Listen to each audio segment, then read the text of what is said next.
kita bersyukur kepada Tuhan karena hari ini kita masih diberi kesempatan untuk memuji dan memuliakan nama Tuhan.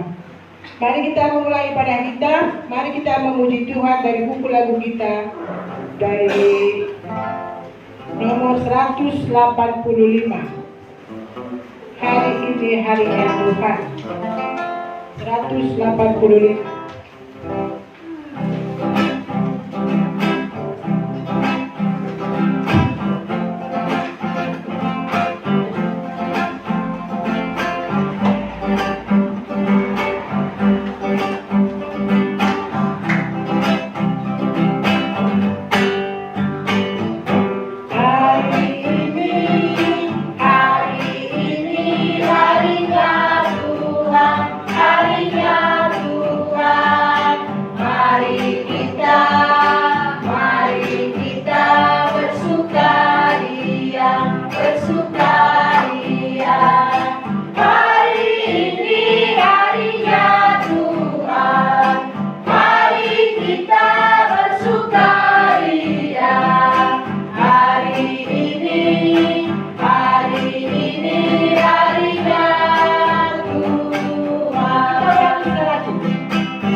Harinya Tuhan.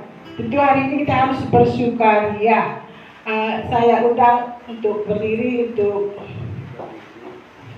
kita foto, kita memuji Tuhan dari nomor 3. Setelah ini baru kita foto. Dari nomor 3.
Ibadah pengembalaan hari ini kita mulai dengan pengakuan bahwa pertolongan kita ialah di dalam Tuhan, Sang Pencipta langit, bumi, dan segala isinya, yang dalam kasih dan kesetiaannya menyertai kita. Kasih karunia dan damai sejahtera dari Allah Bapa, Tuhan Yesus Kristus, dan persekutuan Roh Kudus menyertai saudara sekalian. Amin. Mulia bagi Bapa. Mulia bagi Bapa, bagi Anak serta Roh Kudus, dari permulaannya sekarang dan akan jadi selama-lamanya.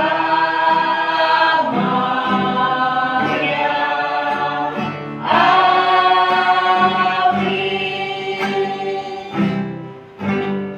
Nats pembimbing kita hari ini diambil dari Roma 10 ayat 17. Jadi iman timbul dari pendengaran, dan pendengaran oleh firman Kristus. Kita berdoa. Kami mengucap syukur kepadamu Tuhan.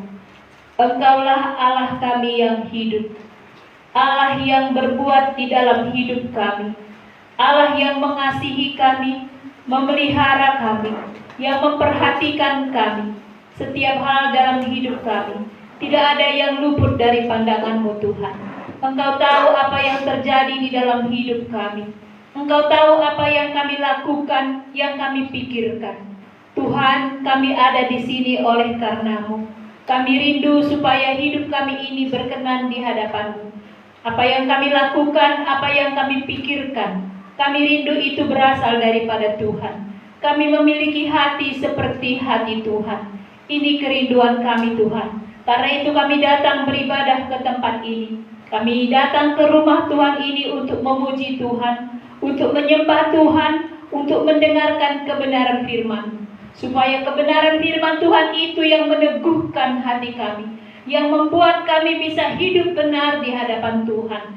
Engkaulah Allah yang memberkati kami dalam ibadah ini. Biarlah hati kami, pikiran kami hanya tertuju kepada Tuhan saja. Kami sungguh-sungguh mau menyembah-Mu Tuhan di dalam roh dan kebenaran. Kami serahkan ibadah ini kepada-Mu Tuhan Yesus. Dalam nama-Mu kami berdoa dan mengucap syukur. Amin. Amin. Amin.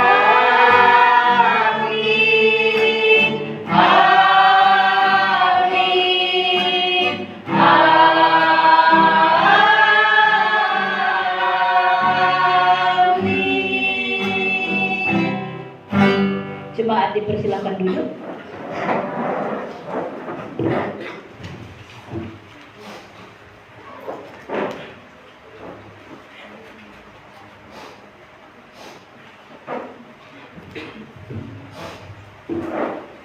Ini saatnya kita bersaat teduh, tapi sebelum kita bersaat teduh bersama, mari kita memuji Tuhan terlebih dahulu dari buku lagu kita nomor 441.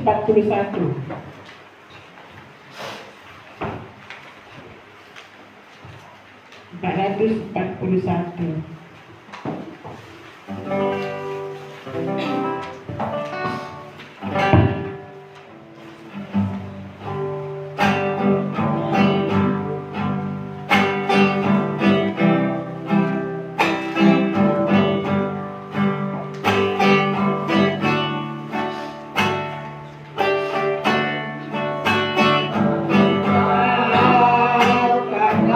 Depan, namun langkahku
Shalom, saudara-saudara kasih. Shalom. Ya, kita akan teduh bersama dari Yohanes pasal yang ke-13 ayat yang ke-21 sampai yang ke-30.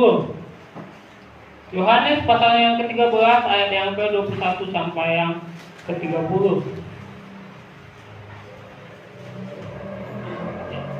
Sebelum kita membacanya secara bergantian, saya nanti terlebih dahulu kepada saudara kasih. Sebelum itu mari kita berdoa. Tuhan Yesus, pagi hari ini Tuhan, kami kembali datang Tuhan untuk mendengar suara-Mu Tuhan. Kami mau diajari oleh Tuhan. Kami mau mengerti isi hati Tuhan. Oleh sebab itu Tuhan, tolong kami Tuhan, agar kami boleh mengerti perkataan Tuhan, agar kami boleh mengerti isi hati Tuhan. Dan kami berdoa juga ya Tuhan, agar firman-Mu itu beroleh tempat di hati kami Tuhan, dan tumbuh, sehingga iman kami boleh bertumbuh ya Tuhan. Dan hamba-Mu yang hina, yang lemah ini Tuhan, Tuhan yang tolong layakkan dia untuk boleh berkata-kata terlebih dahulu. Saudara-saudara kami juga nanti yang akan berbagi Tuhan, yang akan menolong. Terima kasih Tuhan Yesus, inilah kami Tuhan, dalam nama-Mu kami berdoa. Amin. Ya, saudara kasih, kita akan membacanya secara bergantian. Saya terlebih dahulu, baru saudara-saudara terkasih. Begitu seterusnya. Saya akan bacakan judul perikopnya. Yesus memperingatkan Yudas. Setelah Yesus berkata demikian, ia sangat terharu lalu bersaksi, "Aku berkata kepadamu, sesungguhnya seorang di antara kamu akan menyerahkan aku." Murid-murid itu memandang seorang kepada yang lain. Mereka ragu-ragu siapa yang dimaksudkannya. Seorang di antara murid Yesus, yaitu murid yang dikasihinya, bersandar dekat kepadanya di sebelah kanannya. Pada murid itu Simon Petrus memberi isyarat dan berkata, "Tanyalah siapa yang dimaksudkannya." Murid yang duduk dekat Yesus itu berpaling dan berkata kepadanya, "Tuhan, siapakah itu?" Jawab Yesus, "Dia itu yang kepadanya aku akan memberikan roti sesudah aku mencelupkannya." Sesudah berkata demikian, ia mengambil roti, mencelupkannya, memberikannya kepada Yudas, anak Simon. Dan sesudah Yudas menerima roti itu, ia kerasukan iblis. Maka Yesus berkata kepadanya, "Apa yang hendak ku perbuat, perbuatlah dengan segera."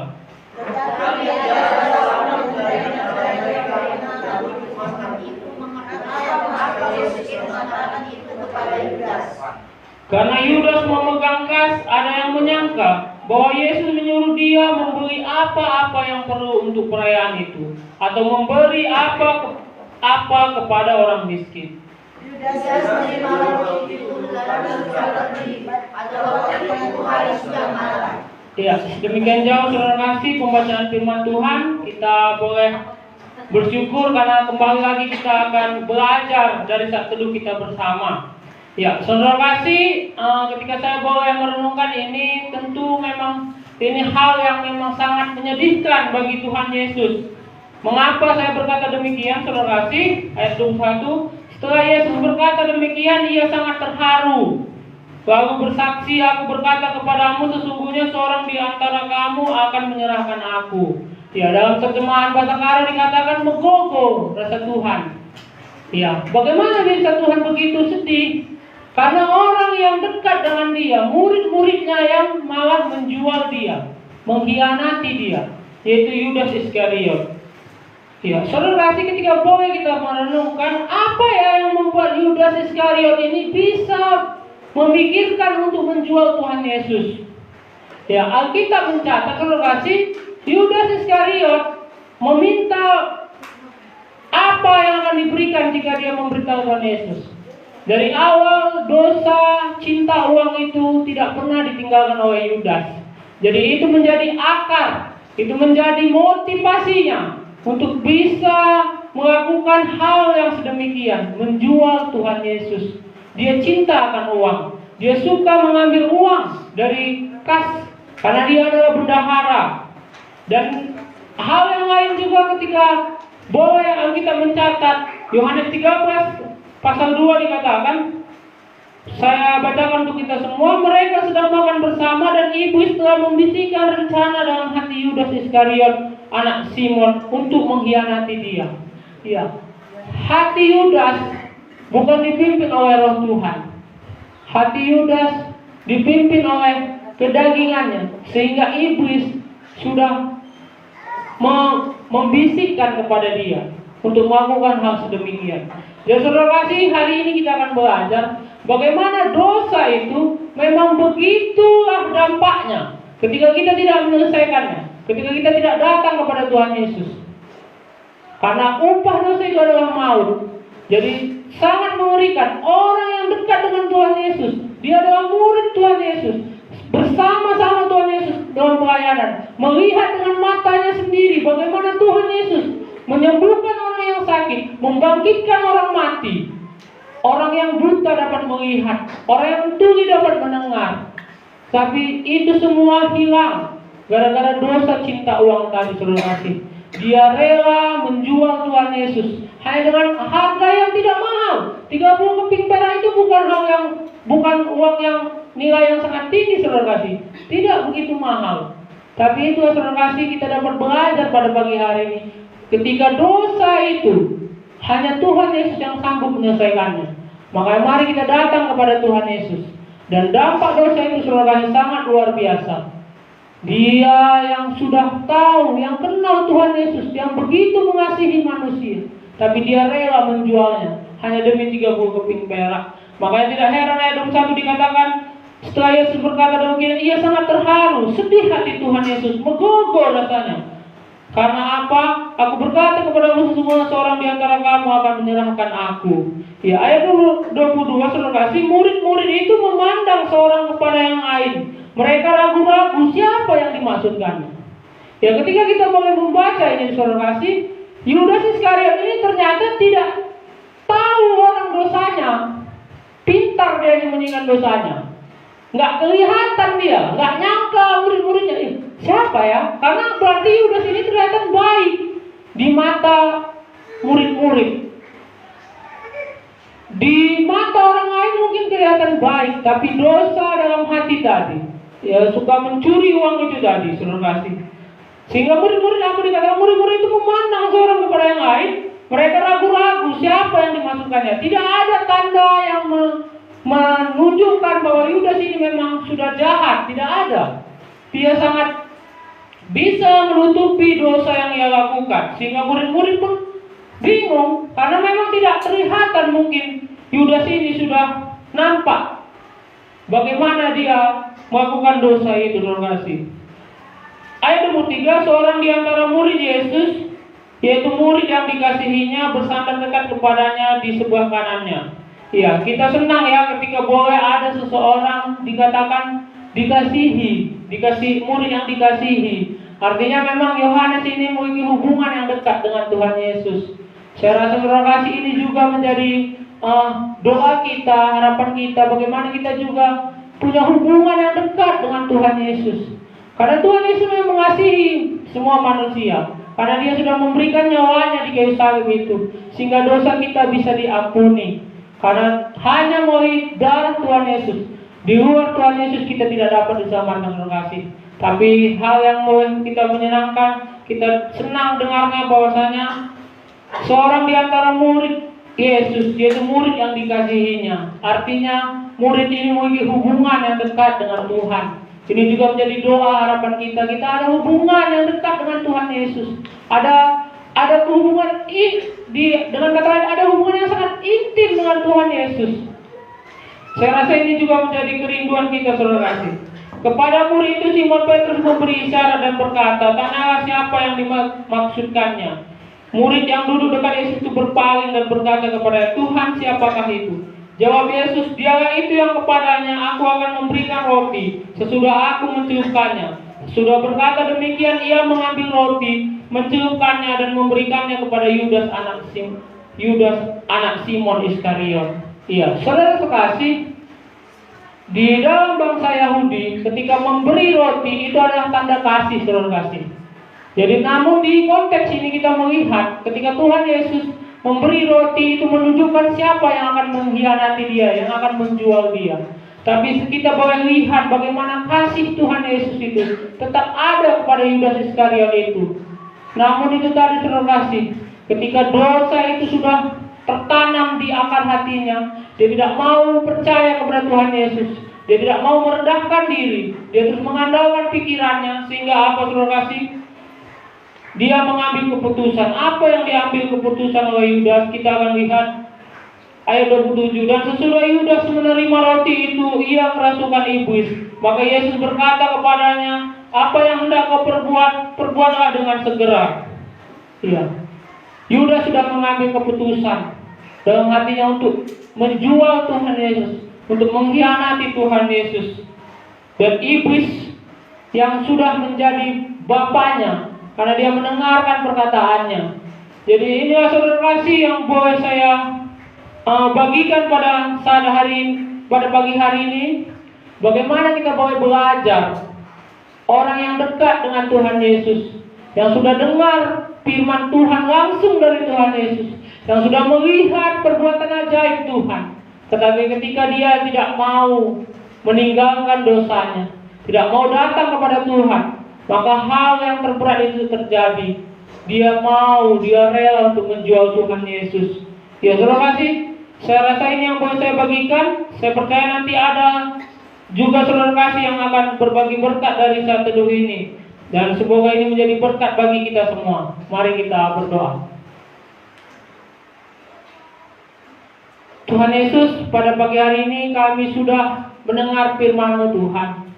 Bagaimana kami boleh belajar dosa itu hanya bisa diselesaikan oleh Tuhan Yesus sendiri, bukan dengan kekuatan kami, Tuhan.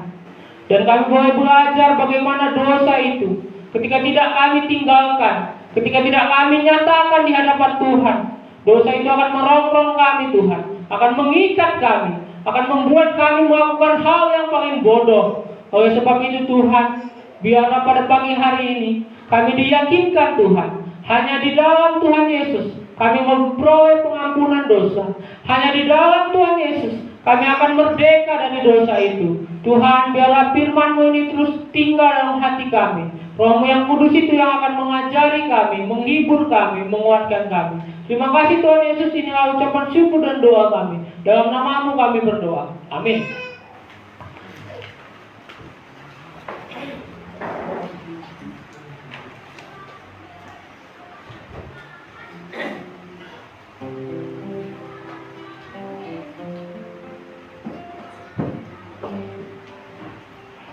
Dengan kita telah bersatu dulu bersama, ini saatnya kita sharing atau berbagi. Tapi sebelum itu, mari kita memuji Tuhan terlebih dahulu dari buku lagu kita nomor 376.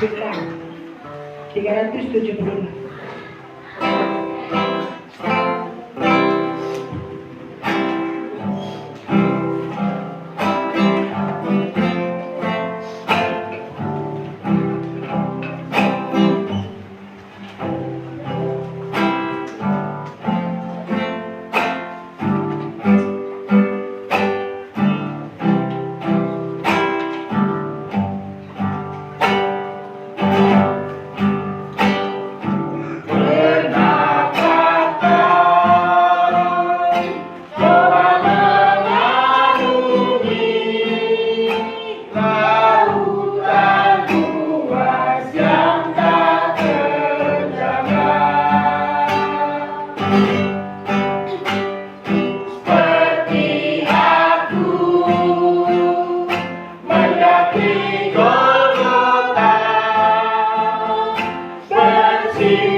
padanya, jangan takut dan janganlah ragu, ku sertamu sampai akhir zaman. Kini ku datang dalam hatimu, ingin ku bertanya kepadamu, apakah kau mengasihiku lebih dari segalanya? Apakah kau mengasihiku? Apakah kau mengasihiku lebih dari segalanya?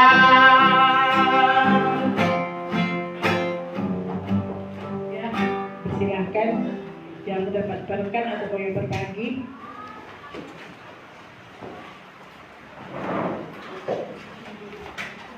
Di sini tentu kaum bapak. Nah,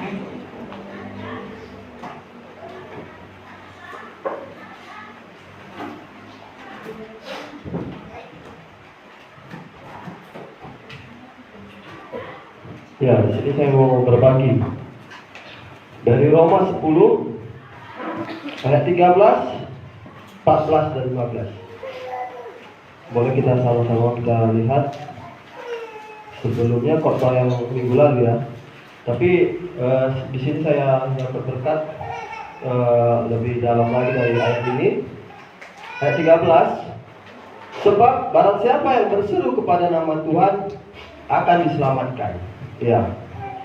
Jadi di situ dikatakan berseru kepada nama Tuhan akan diselamatkan. Apakah sesimpel itu? Ketika orang berseru kepada Tuhan akan diselamatkan. Nah, itu kan harus kita berpikir juga, ya kan? Apakah seperti itu kita menyembah Tuhan? Kita bilang Tuhan, langsung diselamatkan? Nggak seperti itu. Ternyata diterangkan di situ, saya lihat, saya mengerti bagaimana. Tetapi bagaimana mereka dapat berseru kepadanya, kepada Yesus atau kepada Tuhan, jika mereka tidak percaya kepada Dia, yaitu Yesus tadi adalah juru selamat? Bagaimana mereka dapat percaya kepada Dia jika mereka tidak mendengar tentang Dia, tentang Yesus? Jadi kalau orang tidak dengar tentang Tuhan Yesus, dia tidak diselamatkan ternyata. Dan bagaimana mereka mendengar tentang Dia jika tidak ada yang memberitakannya? Dan bagaimana mereka dapat memberitakannya jika mereka tidak diutus? Dan seperti ada tertulis betapa bahagia indahnya kedatangan mereka yang membawa kabar baik itu. Jadi saya lihat di sini ada pengertian bagaimana orang dapat diselamatkan tadi, berseru kepada Tuhan tadi, ketika ada orang yang diutus. Dari bawah kita lihat, ada yang diutus, ada yang memberitakannya.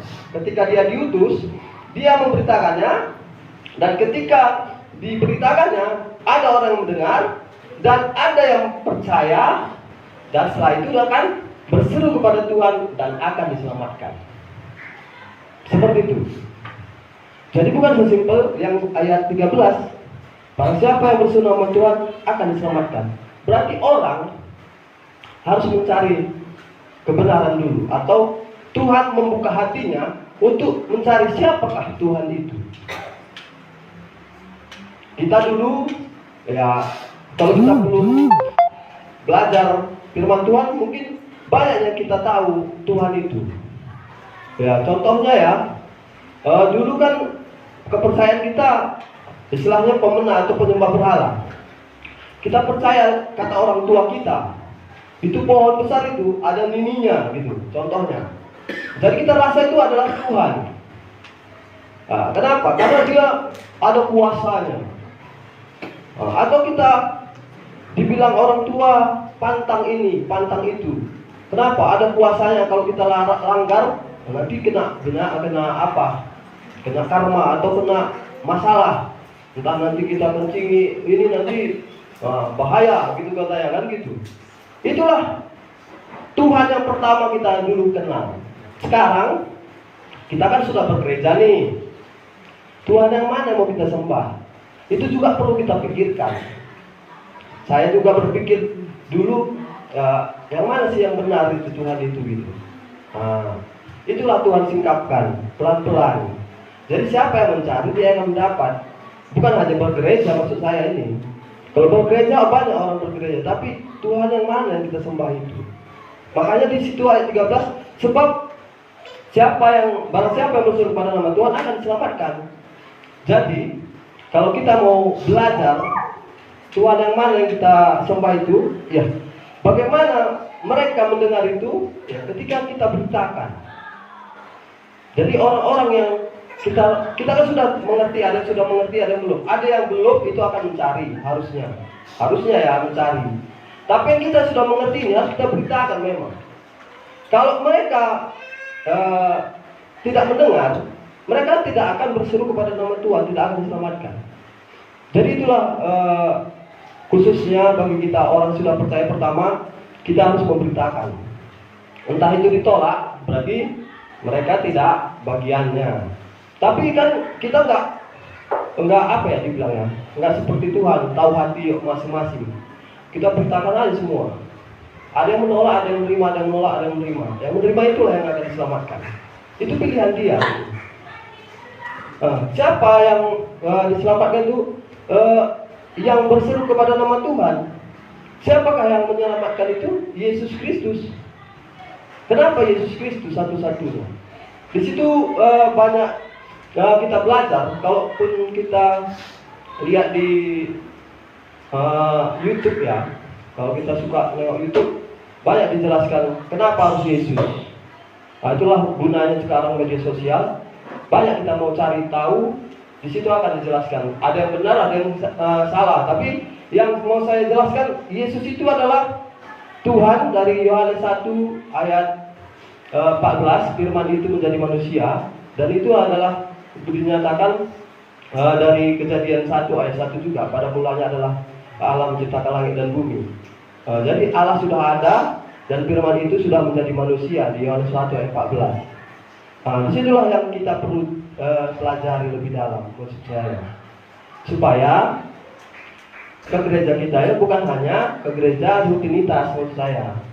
Itulah yang mendorong saya berdiri di sini. Bagaimana mereka bisa diselamatkan ketika mereka mendengar tentang Yesus? Bagaimana mereka bisa mendengar? Ada yang memberitakan.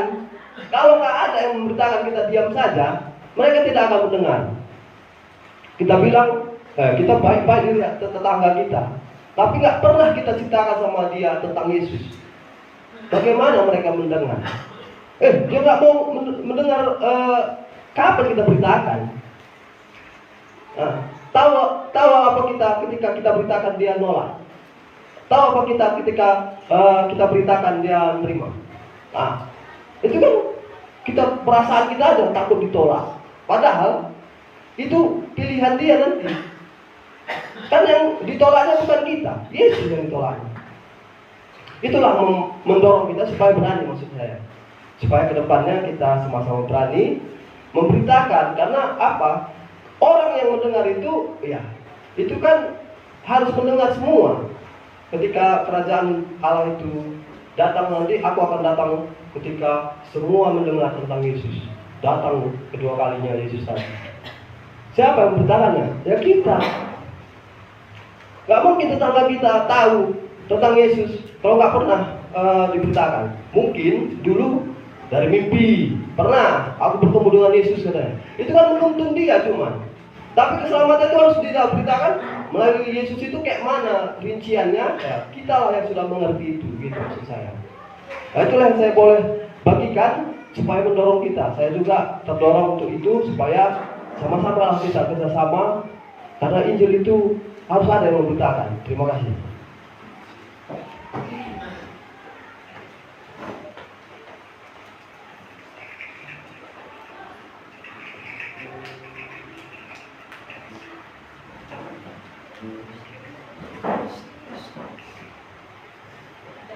Yang mau berbagi.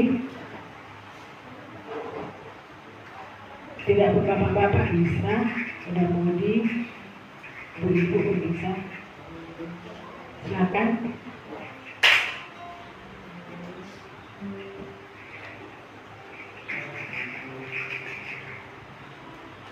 Adakah untuk menunggu kita lanjutkan lebih dahulu? Nomor 185. Berapa, Bu? 185. Hari ini harinya Tuhan.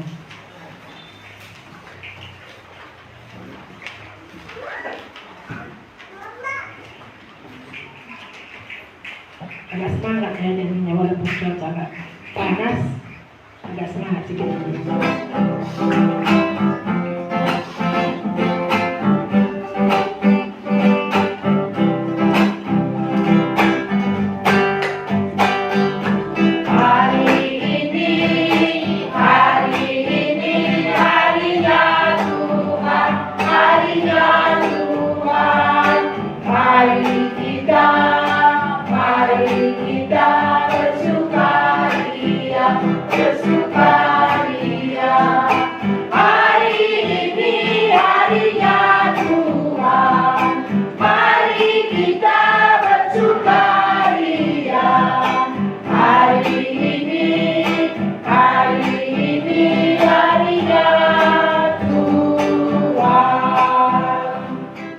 Silakan. Jika ada yang dapat berkat,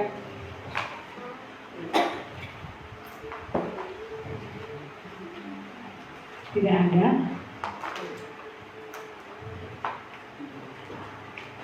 Jika tidak ada, kita pembacaan beda, Bu.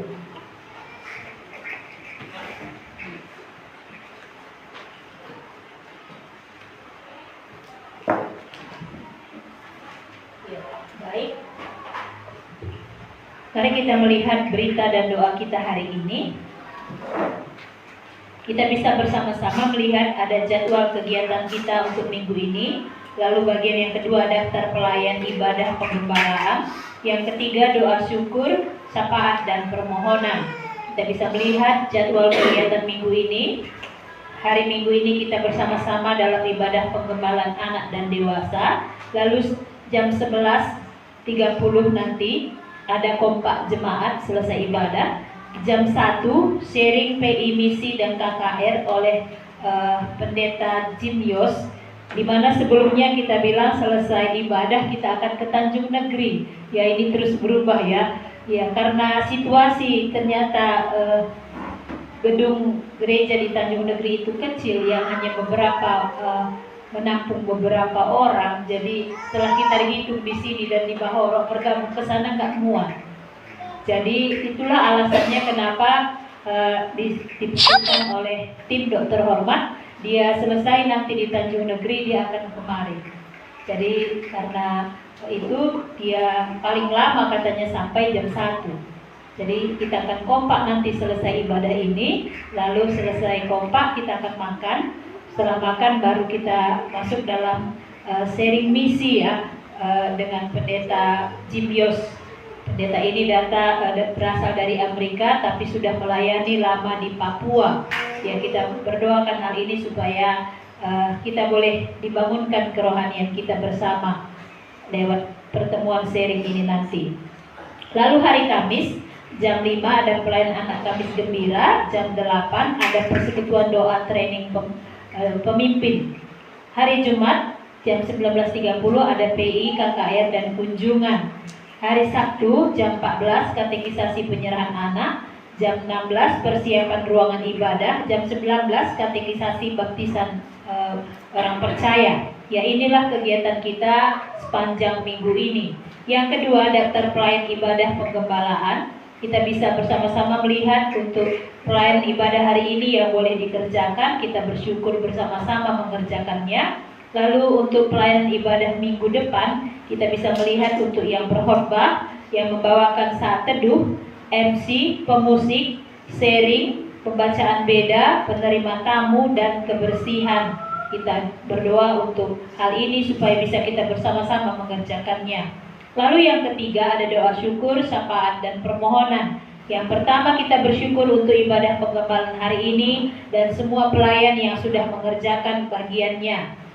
Lalu yang kedua, doakan sharing PI, misi dan KKR nanti di sini jam 1 bersama pendeta Jim Yos dan tim ya, dokter hormat. Ya, dan di skala itu besok jam 1:30 sampai jam 3. Kita doakan akan hal ini. Lalu yang ketiga, doakan pembinaan katekisasi baptisan percaya dan penyerahan anak. Yang keempat, doakan pelayan kunjungan untuk jemaat yang kita lakukan tiap-tiap minggunya di hari Jumat ya. Kita berdoa dalam kunjungan kita supaya kita semakin diteguhkan dalam iman kita kepada Tuhan, bersama-sama kita saling menguatkan dalam kunjungan ini. Lalu yang kelima, doakan penginjilan dan KKR yang kita lakukan di luar jemaat. Yang keenam, doakan pengerjaan Titi agar kita lakukan bersama-sama. Ya, ini kami mohon maaf ya, sudah ketemu dengan tukang, tapi tukangnya minta biayanya cukup mahal. Ya, pembangunan itu dia minta sekitar 1,5 juta. Jadi budget kita tidak mencukupi dan itu cukup mahal. Dirasa Bapak, jadi alangkah baiknya kalau kita mengerjakan hanya menambah itu saja ya. Jadi kita siapkan untuk bergotong royong saja. Ini yang menjadi keputusan dalam hal pembangunan jembatan itu ya. Jadi kita siapkan hati kita untuk hal ini. Ya. Mari kita akan berdoa bersama-sama untuk topik doa kita. Mari kita satukan hati kita berdoa. Tuhan Yesus, Engkaulah Tuhan kami. Tuhan yang memberikan kami hati untuk mau mendengar. Karena Tuhan, kami ada di sini digembalakan oleh Tuhan dalam ibadah penggembalaan. Kami akan mendengar firman-Mu, karena firman-Mu itu yang menjadi kekuatan kami. Kami bersyukur Tuhan. Kiranya Tuhan Yesus yang memberkati kami terus, supaya kami terus dikenyangkan akan firman Tuhan. Kami dikuatkan dan diteguhkan dari firman-Mu dalam ibadah penggembalaan, lewat saat teduh, lewat sharing, bahkan lewat khotbah minggu. Kami juga bersyukur untuk anak-anak sekolah minggu yang boleh dilayani.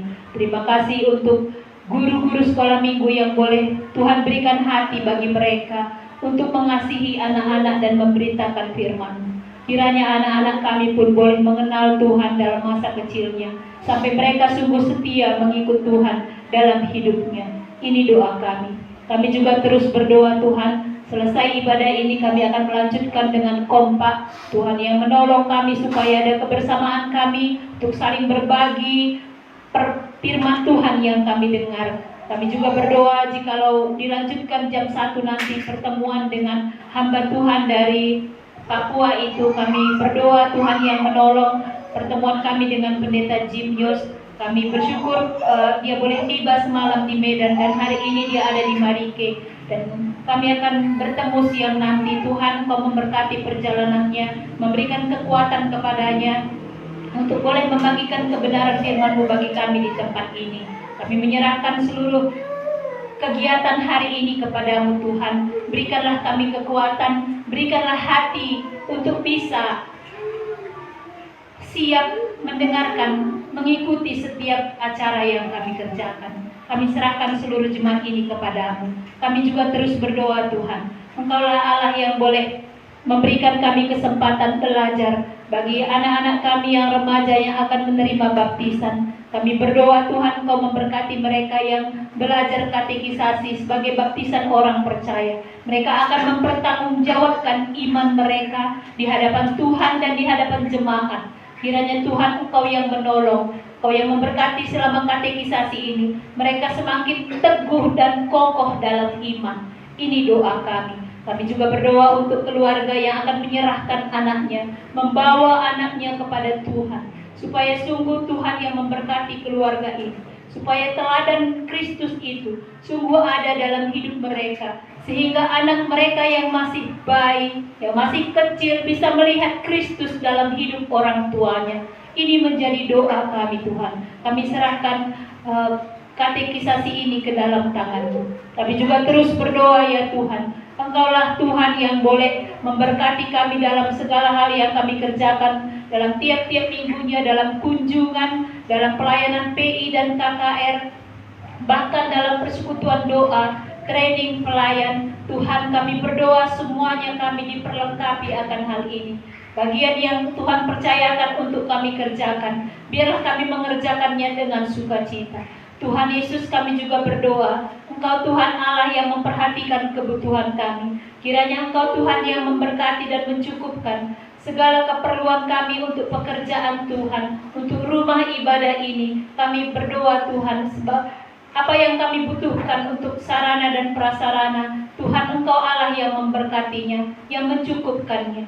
Karena itu kami berdoa juga Tuhan, Engkaulah Tuhan yang memberkati jemaat-Mu. Dari apa yang mereka kerjakan, dari apa yang mereka usahakan, mereka boleh melihat bagaimana Tuhan ada di sana. Dan mereka boleh memuliakan Tuhan, memberkati, untuk boleh mendukung pekerjaan Tuhan. Apa yang sudah Tuhan berikan, biarlah mereka boleh memuliakan Tuhan di dalamnya.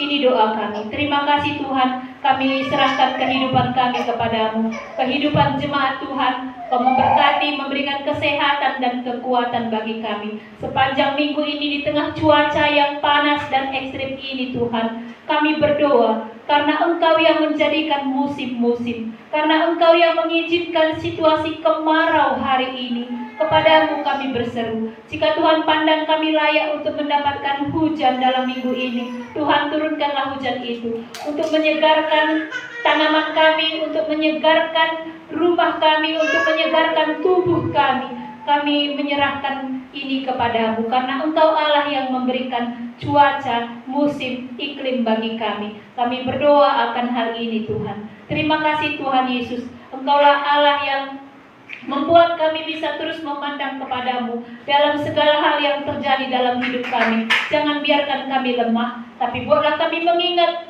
firman-Mu, perkataan-Mu yang akan meneguhkan iman percaya kami. Terpujilah nama-Mu Tuhan Yesus, kepadamu lah kami berdoa. Amin.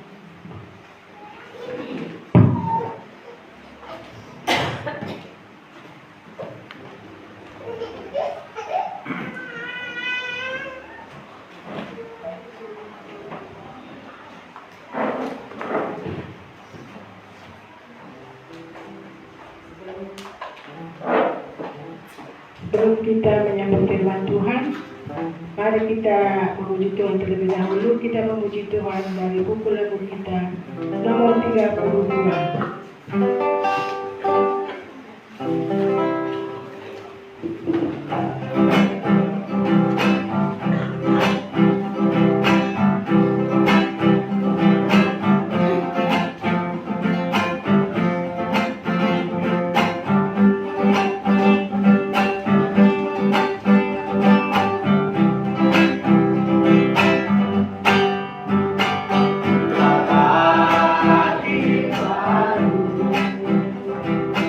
Lahir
kami datangnya dari Tuhan. Kalau kami hidup baru di dalam Tuhan, itu artinya ada sukacita kami. Bagaimana kami bisa hidup dalam sukacita? Karena ada firman Tuhan yang berbicara kepada kami.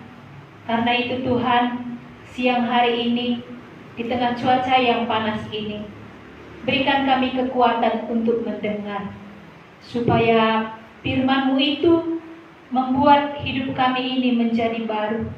Hidup kami ini penuh dengan sukacita. Kami tidak mengeluh sekalipun cuaca panas, tapi kami boleh melaluinya bersama Tuhan dengan sukacita. Hanya Tuhan yang bisa memampukan kami untuk bisa hidup penuh dengan sukacita. Berbicaralah Tuhan siang hari ini bagi kami semuanya. Pakailah hamba-Mu yang terbatas ini untuk berkata-kata, menyampaikan pesan Tuhan bagi kami semuanya. Dalam nama-Mu Tuhan Yesus kami berdoa. Amin. Baik, kita akan kembali mendengarkan firman Tuhan. Tema kita hari ini kabar baik. Iya, bahasa karunya berita si Mohuli. Iya. Menurut kita kabar baik itu seperti apa? Yang mananya kabar baik? Iya, kalau kabar buruk semuanya udah tahu lah ya. Ya, kabar duka cita, nah itu udah tahu lah.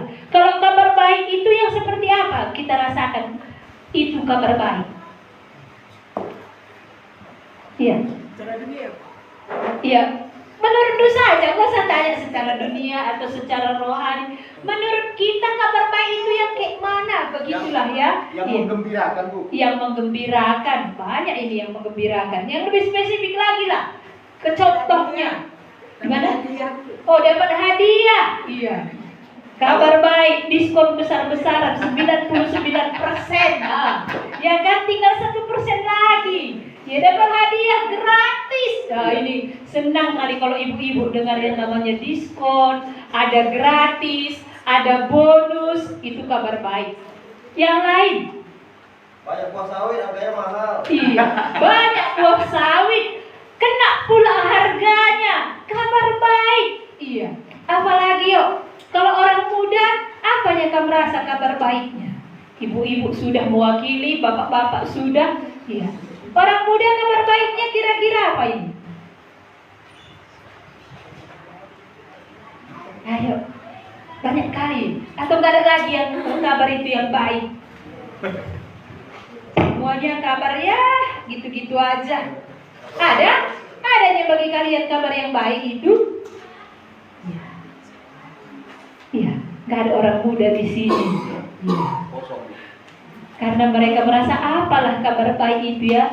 Ya, mereka menganggap memang sekarang orang muda yang lebih banyak stresnya daripada ibu-ibu, daripada bapak-bapak. Kadang-kadang keinginan itu yang banyak yang membuat nggak ada yang merasa baik. Ah, ini udah biasa. Dikasih uang jajan 10.000 biasa, 20.000 biasa. Dibelikan HP biasa, dibelikan kereta biasa. Iya. Adakah ini satu kabar baik, kabar kesukaan? Iya. Nanti kamu dapat hadiah. Ya. Belikan. Apakah ini sudah biasa? Sehingga sulit kita mendapatkan yang namanya kabar baik. Ya, kabar baik kalau ada hadiah gratis itu baik. Tapi kadang itu sementara. Ya. Besok naik lagi harga-harga, udah lupa kalau kita sudah pernah ada dapat yang gratis. Harga sawit pun kadang-kadang gak membuat kebahagiaan itu, kabar itu kekal adanya. Jadi hari ini kita mau dengar tema kita kabar baik. Yang mananya sesungguhnya kabar baik? Injil itulah kabar baik. Apa yang baik? Injil. Karena di dalamnya menceritakan, memberitahukan, ya, memberikan keselamatan. Injil itu kabar baik. Artinya kabar tentang Yesus Kristus yang menyelamatkan. Kabar tentang Yesus Kristus yang memberikan hidup yang kekal. Kabar tentang Yesus yang mengampuni dosa. Inilah kabar baik. Ya, sudah bisa kita dengar ya. Kabar baik itu yang mana? yang kekal, nggak bisa hilang. Kabar yang memberitahukan kepada kita bahwa ada satu pribadi, itulah Yesus Kristus, yang memberikan kita keselamatan. Meriah talakam dubekisa. Ini loh kabar baik, melebihi apapun, melebihi hadiah, melebihi tadi harga sawit, melebihi apapun yang ada di dunia ini. Inilah kabar baik yang perlu kita miliki. Mari kita lihat bersama-sama dari Roma 10 ayat 16 sampai 21. Ya. Bagaimana kabar baik diberitakan? Apakah semua orang mendengar dan menerimanya? Bagaimana supaya kita bisa menerima kabar baik itu? Ini yang boleh kita renungkan di ibadah kita ini. Mari kita membacanya, karena ayat ini tidak banyak, hanya 6 ayat. Kita membacanya bersama-sama. Roma 10 ayat 16 sampai ayat 21. Sudah dapat ya? Roma pasal 10 ayat 16 sampai ayat 21. Kita baca 1, 2, ya. Tetapi tidak semua orang yang telah menerima kabar baik itu. Yesaya sendiri berkata, Tuhan, siapakah yang percaya kepada pemberitaan kami? Jadi iman timbul dari pendengaran, dan pendengaran oleh firman Kristus. Tetapi aku bertanya, adakah mereka tidak mendengarnya? Memang mereka telah mendengarnya. Suara mereka sampai ke seluruh dunia, dan perkataan mereka sampai ke ujung bumi. Tetapi aku bertanya, adakah Israel menanggapnya? Pertama-tama Musa berkata, aku menjadikan kamu cemburu terhadap orang-orang yang bukan umat, dan membangkitkan amarahmu terhadap bangsa yang bebal. Dan dengan berani Yesaya mengatakan, aku telah berkenan ditemukan mereka yang tidak mencari aku. Aku telah menampakkan diri kepada mereka yang tidak menanyakan aku.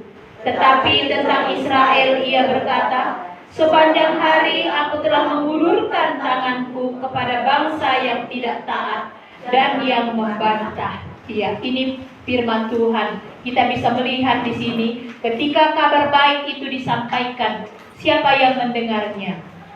Paulus bertanya, tetapi tidak semua orang yang telah menerima kabar baik itu. Kata tidak semua orang.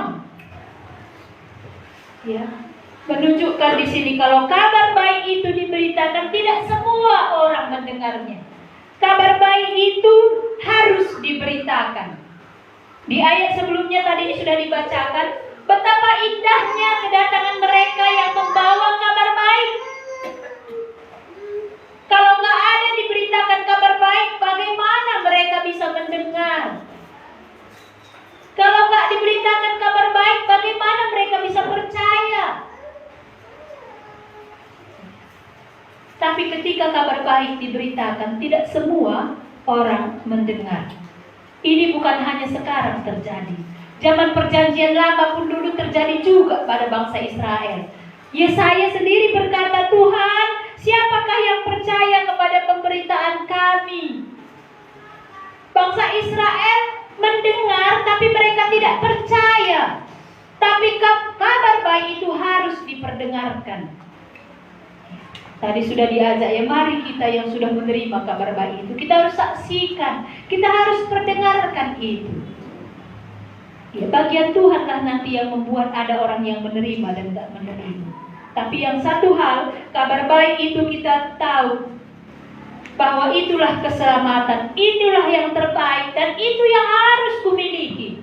Sebelum aku ceritakan ke orang lain, aku dulu, kita dulu di sini. Sudahkah kita semuanya menerima kabar baik itu? Kabar baik sudah diperdengarkan di Kecamatan Salabian ini. Tapi siapa yang menerimanya? Apakah kita yang hadir di rumah Tuhan ini, semua kita sudah dapat kabar baik ini? Apa tadi kabar baik? Tunggulah sebelah sini dulu. Apa tadi kabar baik? Injil. Apa itu Injil? Iya. Injil itu adalah Yesus itu sendiri yang menyelamatkan. Paulus bilang, aku mempunyai keyakinan yang kokoh dalam Injil. Ini kabar baik. Karena Injil itu menyelamatkan. Dalam Injil itu ada berita keselamatan, berita pengampunan dosa. Ini kabar baik. Ya. Sudah kita dengar ya? Sudah kita dapat ini? Inilah pertanyaan penting bagi kita. Unggoge sidat berita si mahulie. Ya. Sudah dapat kita ini? Ini kabar baik. Tadi dikatakan tidak semua orang telah menerima kabar baik itu. Kita yang di sini sudah kita terima. Pulang hari kita bagi bangsa Israel. Sudah diberitakan Allah mengirim nabi-nabi untuk memberitakan kabar baik. Bahwa ada Allah yang hidup. Tapi mereka tidak mendengarnya. Tidak semua. Jangan-jangan kita yang di sini tidak semua kita menerima kabar baik itu. Kita dengar, tapi nggak masuk. Kita lihat ayat 17. Jadi iman timbul dari pendengaran dan pendengaran oleh firman Kristus. Iman timbul dari pendengaran. Apa yang kita dengar hari ini itu menentukan iman kita. Apa yang paling banyak kamu dengar dalam satu minggu? Snack video, TikTok, berita-berita, artis Korea, lifestyle. Apa yang kamu dengar hari ini itu menentukan. Kini tekankan. Tetapi iman timbul dari pendengaran. Apa yang kita dengar? Pendengaran akan firman Kristus. Ada dua. Banyak sebenarnya tipe orang mendengar. Tapi saya ambil dua aja. Ada orang mendengar, ya, tapi nggak sampai ke hati. Saya sering suruh Billy begini. Ketika dia sedang asik main HP, saya bilang, Bill, tolong ambilkan pisau. Dia lari ke dapur. Sampai dapur dia balik lagi. Tadi mami nyuruh apa? Katanya. Dengar, tapi nggak sekupusuhnya. Lah ingat nak kai siman buat dengar. Dengarnya dia. Bill, tolong ambilkan pisau. Lari dia ke dapur. Sampai dapur dia bingung. Ini banyak terjadi. Mendengar, tapi nggak sampai ke dalam. Dengar cuma. Inilah kebanyakan orang beriman hari ini, mendengar, tapi nggak sampai ke dalaman hatinya. Maka tidak terjadi iman di sana. Datang kita ke gereja, begitu nih, yakin aku, apakah bagian suaraku serak-serak basah, kan gitu ya? Iya. Kamu dengarnya ini, tapi sampaikah ke dalaman hati itu? Orang yang mendengar, kata mendengar di sini, iman timbul dari pendengaran itu, dia mendengar sampai ke dalaman hatinya. Bukan hanya sampai telinganya. Sebab kupusuh berita kabar baik ini. Kalau sampai ke dalaman hati, itu akan menumbuhkan iman. Firman Tuhan itu dekat di dalam mulut dan di dalam hati itu. Firman Tuhan kita minggu yang lalu ya. Iya. Dia nggak jauh. Apa yang kita dengar itu memang masuk kupusuh. Bukan berlalu hilang setelah selesai ibadah. Darat jenarik kain dai begitu. Ikai pela kuingat. Sangat candai kuingatnya. Benar katamu. Kenapa? Karena kita mendengar tapi nggak menyambut di hati. Kata mendengar di sini itu sampai ke dalaman hati. Kalau orang lagi pacaran, kalau pacarnya bicara, pasti dia tahan dengarnya berapa lama pun.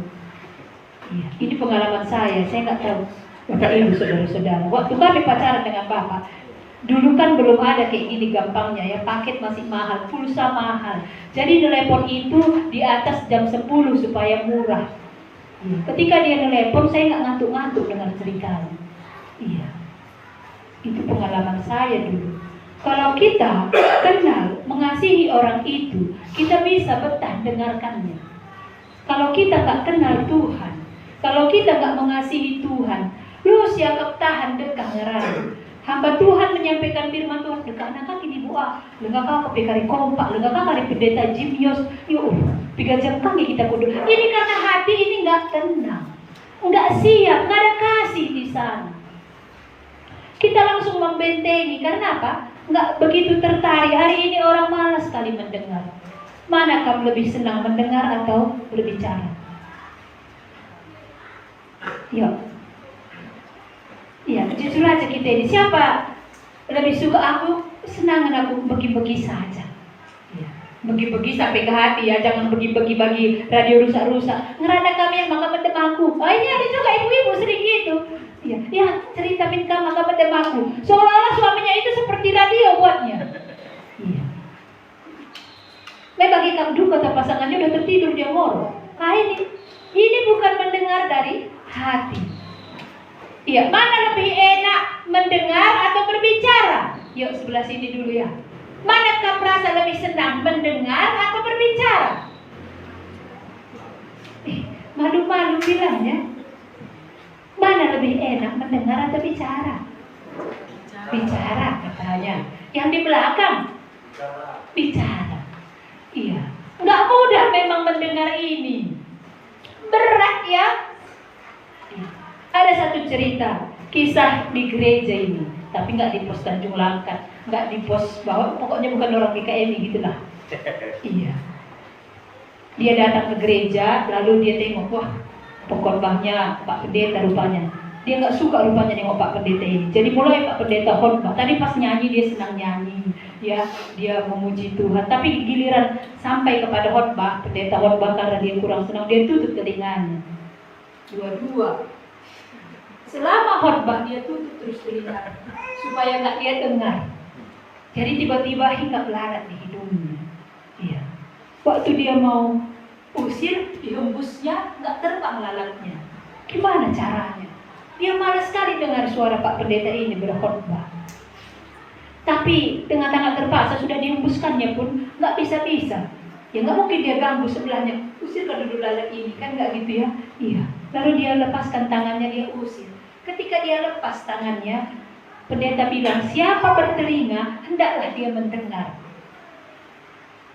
Sadar dia. Siapa bertelinga, hendaklah dia mendengar. Perkataan itu menyadarkan dia. Yang awalnya dia nggak suka mendengar karena yang bercerita itu hamba Tuhan yang dia nggak suka. Tapi waktu dia dengar perkataan siapa bertelinga, hendaklah dia mendengar. Artinya Tuhan memberikan kita telinga, dua telinga ini untuk mendengar kabar baik, kabar keselamatan. Dan itu yang menuntun Bapak itu akhirnya bertobat dia. Karena siapa bertelinga hendaklah dia mendengar bahwa keselamatan itu hanya ada di dalam Tuhan Yesus. Dia bertobat. Iya. Kenapa Tuhan berikan dua telinga satu mulut? Supaya kita lebih banyak mendengar. Iya. Ininya tujuan Tuhan. Tapi semua tadi kita mengaku ya sedang pengengerana. Secara psikologis, ibu-ibu, wanita 60.000 kata-kata harus dikeluarkannya dalam satu hari. Kalau enggak dia stres. Ngomong terus. Ini secara psikologis ibu-ibu. Kalau bapak-bapak enggak begitu. Adapun sesuatu yang mau disampaikan dia bisa mengatur, mengendalikannya. Iya. Tapi kalau ibu-ibu ini, iya, itu secara psikologis ya. Tapi kita belajar di sini. Lebih baik kita cepat mendengar, lambat untuk berkata-kata. Ini bukan saya yang bilang, tapi firman Tuhan. Cepat mendengar. Iya. Rela mendengar. Menjadi pendengar yang baik. Dalam keluarga, siapa yang menjadi pendengar yang baik dalam rumah? Ada? Atau semua mau bicara? Ini kan yang paling gawat ya. Kalau semua mau bicara, iya. Siapa yang dengar? Tetangga pun pusing nengok kita. Iya. Ada dalam rumah yang punya hati yang siap mendengar keluhan anak, mendengar keluhan pasangan. Gitu. Itu tentang mendengar ya. Tapi yang mau disampaikan, ditekankan di sini tadi, iman timbul dari pendengaran akan firman Kristus. Ini, kalau kita mendengar perkataan Tuhan, disitulah iman itu ada. Mendengar tadi bukan sekilas mendengar, lalu mengabaikannya, mendengar dan menerima dalam hati. Itulah terjadi iman. Orang yang mendengar firman Tuhan, membuka hatinya, bukan kata Tuhan ini, bukan berita ini.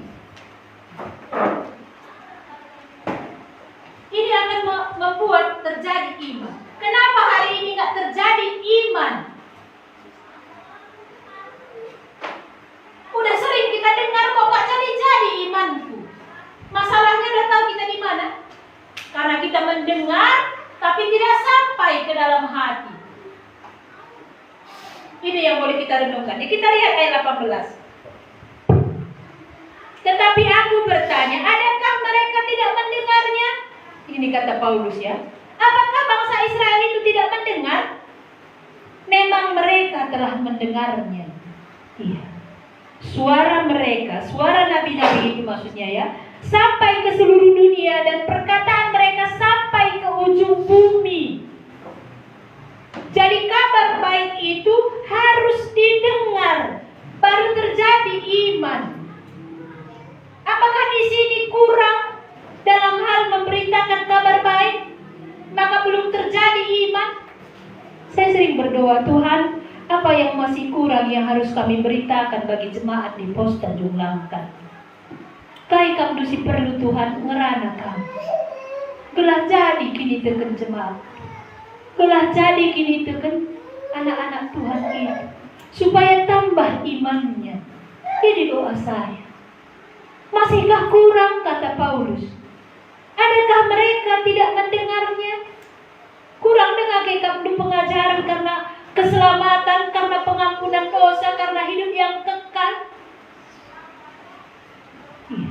Kenapa belum terjadi iman itu tegak, mudah goyah? Di mana masalahnya?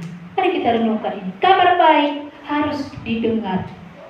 Didengar artinya itu bukan hanya sampai kepada telinga, tapi sampai ke dalaman hati. Inilah pentingnya kita mendengar kabar baik. Jadi waktu kita ibadah ini, bagian kita ngapain? Yang pertama, tujuan kita datang ke rumah Tuhan untuk mendengar. Apa nanti yang Tuhan bilang sama aku ya? Coba kita ketika mau datang ibadah, kita berdoa dulu dari rumah. Atau setelah duduk di sini, kalau di gereja lain ada ya, Pak Satendang katanya berdoa. Apa yang kita doakan? Gak harus di sini, dari rumah. Tuhan, aku mau berangkat, aku mau ibadah. Apanya nanti yang mau Tuhan bilang sama aku? Ya. Ini akan menentukan bagaimana iman kita teguh di dalam Tuhan. Itu artinya kita siap mendengar. Punya kesiapan hati untuk mendengar pesan Tuhan. Apa ya pesan Tuhan sama aku dalam minggu ini? Dalam saat teduh kita, apa ya pesan Tuhan? Apa yang mau Tuhan bilang lagi sama aku? Inilah yang meneguhkan iman kita. Jadi bukan hanya mendengar untuk melupakan, tapi mendengar, menerima, supaya firman itu tinggal di dalam hati kita. Dia tidak jauh dalam hidup kita. Firman itu dekat dalam mulut kita, dalam hati kita. Ya. Ini yang Tuhan inginkan. Kabar baik itu harus didengar supaya terjadi iman.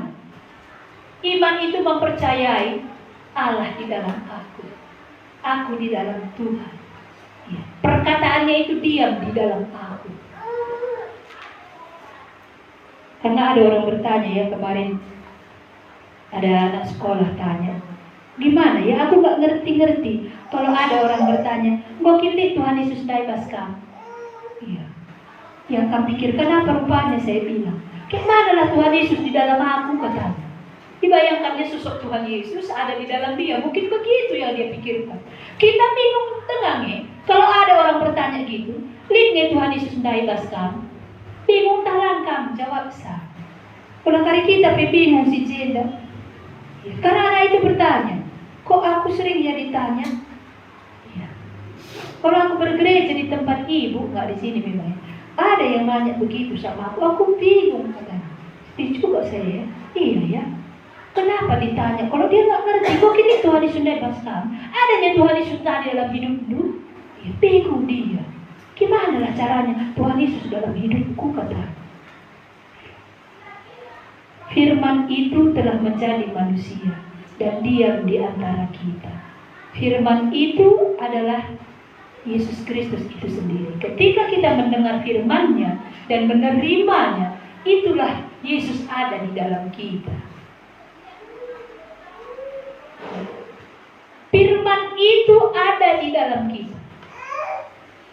Efesus pasal 1 ayat 13. Dan ketika kamu mendengar firman kebenaran, yaitu Injil keselamatan, di dalam dia kamu juga yang percaya dimateraikan. Ini loh. menjadi milik Allah. Inilah Injil. Ada firman di dalam kita, itu artinya ada Tuhan Yesus di dalam kita. Makanya kalau ada orang menerima Tuhan Yesus ditanya, "Kainge dina Tuhan manbatu, litnge di batang ngerana?" Adakah firman berbicara di dalam hatimu? Ketika kamu dengar, kamu terima firman itu ada. Dia nggak hilang dalam hidup kita, dalam hati kita, dalam pikiran kita, dalam pengertian kita. Itu iman. Jadi sudah mengerti kita ya? Ya, kabar baik itu harus didengar untuk membuat kita beriman. Apa yang kita dengar itu menentukan iman kita. Kalau banyak kita mendengar berita-berita dunia ini, kita bisa lemah. Tadi saya tanya, yang mana lebih banyak kita dengar berita-berita dunia ini atau firman Tuhan? Kalau banyak kita mendengar berita di luar sana, ini akan melemahkan kita. Tapi kalau mau kita beriman, dengarlah firman Tuhan. Berikutnya, kita lihat ayat 19. Iya, ini contoh. Bangsa Israel tidak menerima kabar baik. Kabar baik itu mereka tolak. Iya. Kita baca sama-sama. 19, 20, 21. 1, 2. Iya. Tetapi aku bertanya, adakah Israel menanggapnya?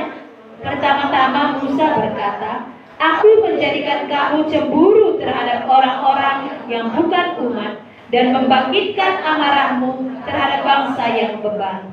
Dan dengan berani Yesaya mengatakan, "Aku telah berkenan ditemukan mereka yang tidak mencari aku. Aku telah menampakkan diri kepada mereka yang tidak menanyakan aku." Tetapi tentang Israel ia berkata, "Sepanjang hari aku telah mengulurkan tanganku kepada bangsa yang tidak taat dan yang membantah." Iya. Paulus mengingatkan jemaat di Roma bahwa Musa, Yesaya, orang yang dipilih Tuhan untuk menyampaikan kabar baik. Tapi bangsa Israel tidak menanggapnya. Mereka tidak menerimanya. Mereka mengabaikannya. Mereka menganggap itu biasa. Mereka menganggap itu gak penting. Iya.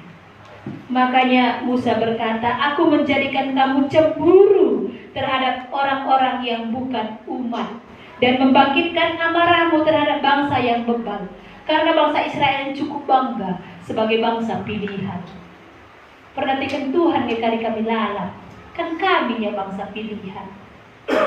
Maka ketika Allah mulai memperhatikan bangsa lain, ya, Musa mengatakan Allah membangkitkan cemburu bagi bangsa Israel ini, membangkitkan amarah. Yesaya berkata, "Bangsa yang tidak mencari aku menampakkan diri." Ya. Bangsa yang tidak menemukan aku, ya Tuhan menghampiri mereka. Sementara bangsa Israel yang ada selalu bersama-sama dengan Allah, yang sudah melihat banyak perbuatan Tuhan, tapi mereka ngapain? Tidak taat dan membantah. Iya. Jangan bangga kita yang penting udah Kristen. Iya. Tapi adakah kita menanggap firman Tuhan, menerima firman-Nya? Yang penting aku percaya, aku udah menerima Yesus. Kami kemarin di Bahoro belajar firman Tuhan tentang Roh Kudus, ya. Bagaimana orang yang dipimpin Roh Allah itulah yang menjadi anak Allah. Titik awal memang Yohanes 1 ayat 12. Tetapi semua orang yang menerimanya diberinya kuasa supaya menjadi anak Allah. Supaya menjadi. Tapi kapan itu jadi? Ketika dia membiarkan dirinya dipimpin oleh Roh Allah. Bisa mengerti ini ya? Karena orang cukup puas dengan mempercayai Yohanes 1 ayat 12. Yang penting sudah menerima. Kalau bukti dia benar menerima, dia mau dipimpin Roh Allah. Ada orang sudah mengaku percaya menerima Tuhan Yesus, tapi dia nggak mau dipimpin Roh Allah. Bagaimana mungkin dia menjadi anak Allah? Ukurna berukurna. Iya. Jadi kita harus mengerti di sini.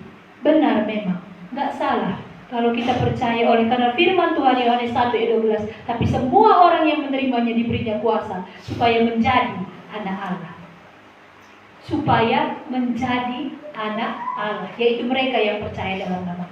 Tapi kalau dia mau jadi anak Allah secara sungguh-sungguh, dia harus mau dipimpin Roh Allah. Itulah buktinya dia mau percaya dan menerima itu. Dia mau diatur Tuhan. Iya. Kalau saya mengadopsi anak, ya menjadikan dia anak dalam keluarga saya, dia harus mau ikut aturan yang dia berikan, tinggal di rumah ini, mendengarkan apa yang saya katakan, supaya dia menjadi anak. Kalau aku mengaku percaya menerima Tuhan Yesus, aku harus mau dipimpin oleh Allah, oleh Roh Allah, supaya aku menjadi anak. Barang siapa yang dipimpin Roh Allah, dialah yang menjadi anak-anak.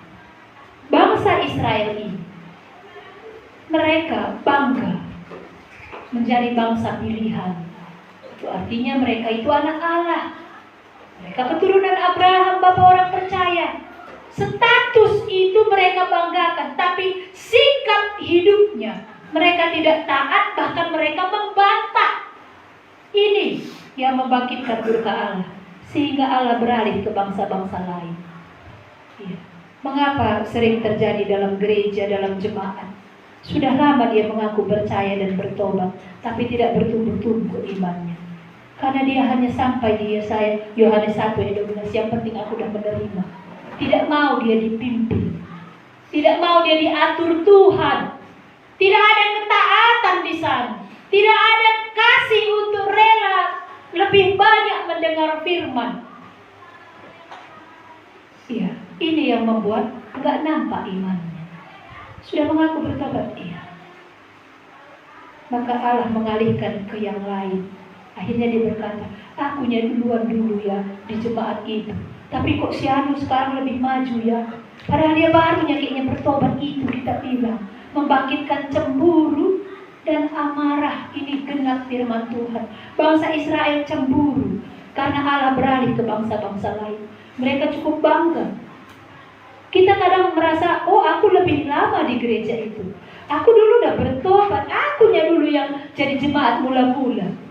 Tapi ketika kita tidak lagi menjalin hubungan akrab dengan Tuhan, tidak lagi kita memiliki waktu mendengar firman kebenaran, itu yang membuat kita dingin. Itu yang membuat kita tidak lagi bangkit semangat kita. Sehingga Allah beralih ke yang lain. Jadi kita ini mendengar, tapi nggak bisa menangkap. Seperti yang kita pelajari di kitab Yohanes. Mengapa bangsa Israel tidak percaya? Karena Tuhan mendegilkan hati mereka. Mereka punya telinga, tapi tidak bisa mendengar. Mereka punya mata, tapi mereka tidak bisa melihat. Udah biasa-biasa aja. Hati-hati. Orang yang kompromi dalam hidupnya, ya, ketika dia dengar firman Tuhan, gak dapatnya berkat apa-apa. Saya pernah mengalami itu. Ya, kok aku gak dapat berkat ya? Udah baca firman, udah berulang-ulang dibaca. Ya, saya selidiki, Tuhan mengapa aku gak dapat berkat apa-apa? Mengapa aku gak dengar Tuhan bicara? Ada yang gak tepat dalam hidup saya. Waktu saya membaca bagaimana Abraham mendengarkan Sarah untuk mengambil Hagar 13 tahun, Allah tidak berbicara kepada Abraham. Itu boleh dilihat nanti ya di dalam kitab Kejadian pasal 16. 13 tahun Allah tidak berbicara. Kenapa? Karena Abraham lebih mendengarkan Sarah untuk mengambil Hagar. Tuhan gak suruh itu, tapi Abraham mengerjakannya, sehingga Allah gak berbicara. Waktu itu saya diberkati dari bagian itu. Mengapa kadang aku gak dapat berkat firman Tuhan? Ibadah aku gak dapat berkat apa-apa dari hamba Tuhan. Saat teduh aku gak dapat. Aku dengarkan YouTube aku gak dapat. Kita mendengar tapi gak menganggap, karena ada yang gak tepat dalam hidup kita. Bangsa Israel ini Mengapa mereka tidak menanggapnya? Adakah Israel menanggapnya? Kata Paulus. Jawabannya di ayat 21. Karena bangsa itu tidak taat dan membantah. Iya. Mengapa kita nggak dapat berkat apa-apa ketika firman Tuhan dibagikan? Apakah karena kita membantah? Apakah ketidaktaatan itu yang membuat kita nggak dapat berkat? Ini yang boleh kita renungkan. Iya. Betapa pentingnya mendengar kabar baik tentang firman Kristus. Ini yang membuat kita beriman teguh, tegak di dalam Tuhan. Mari kita renungkan firman Tuhan ini. Iya. Mengapa kita sulit mengerti firman Tuhan? Jangan-jangan kita ini seperti bangsa Israel yang gak taat lagi, yang suka membantah, yang suka menuntut Tuhan. Bangsa Israel kan menuntut ya, kan banyak dia menuntut Tuhan, banyak dia membantah Tuhan, banyak ketidaktaatan dalam hidupnya. Bagaimana dengan kita? Mengapa iman kita seperti hangat-hangat kuku? Iya. Mengapa kita nggak nampak bertumbuh dan berkembang semangat? Iya.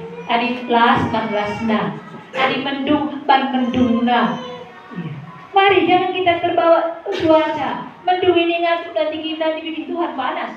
Mari jangan kita terbawa cuaca panas, jangan ngantuk, semangat. Sebenarnya bukan cuaca yang membuat kita semangat atau nggak semangat, bukan panas atau dingin, hati sebenarnya. Bagaimana hati, kesiapan hati kita? Iya.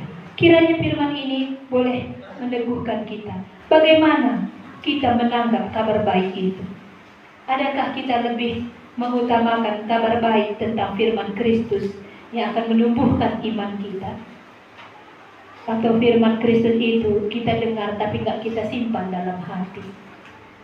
Untuk mau iman bertumbuh kokoh, kita dengar kabar itu, kita simpan dalam hati, kita hidup dalam firman. Jangan nanti Tuhan beralih ke yang lain. Kan gitu ya? Jangan nanti Tuhan beralih, mata Tuhan gak lagi tertuju kepada kita. Karena 1 Petrus bilang mata Tuhan tertuju kepada orang benar, dan telinganya ya mendengar kepada orang yang berseru kepada. Kata berseru tadi sudah dijelaskan ya. Berseru itu kalau kita kenal siapa yang kita panggil. Nggak mungkin kamu berseru sama orang yang gak kamu kenal. Boy pak, di belakang deh, nggak mungkin. Ya, kepada orang yang mengenalnya, yang kita kenalnya kita berseru, maka dia akan diselamatkan. Menutup firman Tuhan hari ini, saya mau bagikan firman Tuhan dari kitab Yesaya. Carilah Tuhan selama ia berkenan ditemui. Berserulah kepadanya selama ia dekat. Ada waktunya Tuhan alihkan ke yang lain. Pandangan mata Tuhan beralih. Jadi kalau hari ini Tuhan masih memperhatikan kita, puji Tuhan. Tuhan masih mau berbicara kepada kita, ini hal yang terindah. Penuh sukacitaku karena masih Tuhan ngerana mataku. Kan itu tadi lagu kita ya, supaya penuh sukacita kita. Masih mau Tuhan berbicara, masih mau Tuhan memperdengarkan kebenaran. Inilah sukacita kita. Karena firman Tuhan itu menjadi kekuatan dalam hidup kita, menjadi pelita dalam hidup kita. Mari kita rindu untuk mendengar, lebih banyak mendengar kabar baik tentang Yesus Kristus daripada hal-hal dunia ini. Karena hal dunia ini, berita-berita dunia ini akan melemahkan kita. Gempa di Rusia melemahkan kita karena katanya sudah sampai Indonesia. Kata Waringin serta Julakan, entah bagaimana bersyukur dulu, membuat kita gentar. Iya. Tapi kalau ada firman Tuhan, iya, tidak ada yang bisa memisahkan aku dari kasih Kristus. Penganiayaan, iya, kelaparan, ketelanjangan, iya, bencana alam, iya, aku ada bersama. Itu yang membuat kita tenang. Ada firman yang memberikan kita ketenangan. Carilah Tuhan selama ia berkenan ditemui. Landai kali waktu tidak ada lagi kesempatan kita, itu yang sedih. Jadi kesempatan ini kita boleh datang kepada Tuhan, kita boleh mendengar suara Tuhan. Setiap kali ada kesempatan dalam ibadah pengembalaan, ada saat teduh, ada sharing, ada khotbah, itulah kebenaran firman Tuhan yang diberitakan. Itulah yang perlu kita dengar. yang perlu kita simpan dalam hati kita supaya jadi iman kita. Mari kita berdoa. Tuhan, Engkau masih tetap memperhatikan kami, masih memperdengarkan suara-Mu untuk kami dengar. Tuhan melihat kami hari ini dan memperhatikan kami satu-satu. Adakah kami mendengar suara-Mu hari ini? Adakah kami menerima kabar baik tentang keselamatan yang Tuhan berikan itu? Jangan biarkan kami mengabaikan dan melupakannya, Tuhan. Tapi firman-Mu yang ditaburkan hari ini, kiranya ini tinggal diam di dalam hati kami. Bahwa keselamatan itu hanya ada di dalam Tuhan. Pengampunan dosa itu hanya ada di dalam Tuhan. Hidup yang kekal itu hanya ada di dalam Tuhan. Inilah kabar baik. Inilah yang harus kami terima. Kami berdoa supaya kami yang mendengarnya hari ini, semua kami bisa menerima kabar baik ini. Semua kami bisa mengakuinya di dalam hati kami dan menghidupinya di dalam hidup kami. Hanya Engkau Tuhan yang sanggup berkata-kata di dalam hati kami lewat Roh Kudus. Karena itu hamba-Mu berdoa, teruskanlah firman Tuhan ini di dalam tiap-tiap hati kami, supaya setelah pulang dari sini, perkataan-Mu itu, firman-Mu itu tinggal di dalam hati kami. Kami bukan untuk mendengar dan melupakan, tapi kami mendengar untuk menerima dan hidup di dalamnya, sehingga terjadi iman kami. Kami sungguh bersyukur atas firman-Mu yang sudah diperdengarkan. Biarlah Tuhan Engkau terus berbicara, meneguhkan ini dalam tiap-tiap kami. Kami akan mengakhiri ibadah ini dan melanjutkannya dalam kompak dan sharing penginjilan. Tuhan berikan kami kekuatan. Tuhan memampukan kami untuk mengikuti acara ini. Kami menyerahkan hidup kami. Tuhan berkati kami sepanjang minggu ini. Dari segala hal yang kami kerjakan, dari segala hal yang kami lakukan, yang kami usahakan untuk memenuhi kebutuhan kami, Tuhan turunlah kiranya berkat-berkat-Mu. Di tengah cuaca yang panas, kemarau ini, sulit bagi tumbuh-tumbuhan untuk menghasilkan. Tapi jangan biarkan anak-anak Tuhan kekurangan. Kau yang membukakan tingkap kemurahan-Mu Tuhan, supaya kami masih tetap bisa hidup, makan, minum untuk melalui hari-hari bersama-Mu. Inilah menjadi doa kami. Terpujilah nama-Mu Tuhan Yesus. Kau memberkati seluruh kehidupan kami. Dalam nama-Mu Tuhan Yesus, kami berdoa dan mengucap syukur. Kepada Allah beri puji. Kepada Allah beri